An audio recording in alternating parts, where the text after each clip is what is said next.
Hi friends, అందరికీ నమస్కారం. అతని కన్నుమూతతో తీవ్ర దుఃఖంలో సీఎం చంద్రబాబు. అసలు ఏం జరిగిందన్న పూర్తి విషయాలు తెలుసుకునే ముందు వీడియోనైతే పూర్తిగా చూడండి, అప్పుడు మీకు పూర్తిగా అర్థమవుతుంది.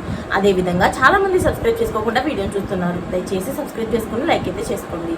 అయితే అనునిత్యం ప్రజల గురించి ఆలోచించే సుధాకర్ రెడ్డి లేరంటే నమ్మలేకపోతున్నట్లు, అలాగే సమకాలీన రాజకీయ నాయకుడిగా అందులోనూ ఆయనతో పనిచేసిన రోజులు గుర్తొస్తున్నాయి అంటూ ఆయన కమ్యూనిస్ట్ పార్టీలో కూడాను అంచెలంచెలుగా ఎదిగి సిపిఐ కార్యదర్శి స్థాయికి చేరుకున్నారు.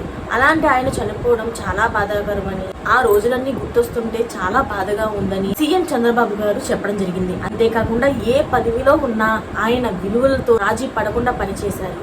అంతేకాకుండా నా సురవరం సుధాకర్ రెడ్డి కుటుంబ సభ్యులకి సీఎం చంద్రబాబు గారి ప్రగాఢ సానుభూతిని అయితే తెలియజేశారు. అంత మంచి నాయకుడు చనిపోవడంతో సీఎం చంద్రబాబు నాయుడు గారితో పాటుగా ఆయనకు సన్నిహిత నాయకులందరూ కూడాను తీవ్ర దుఃఖంలో ఉన్నట్లుగా తెలుస్తుంది. ఆయన ఆత్మకు శాంతి కలగాలని కోరుకుంటూ మరిన్ని లేటెస్ట్ అప్డేట్స్ కోసం ఛానల్ అయితే సబ్స్క్రైబ్ చేసుకోండి. Thanks for watching friends.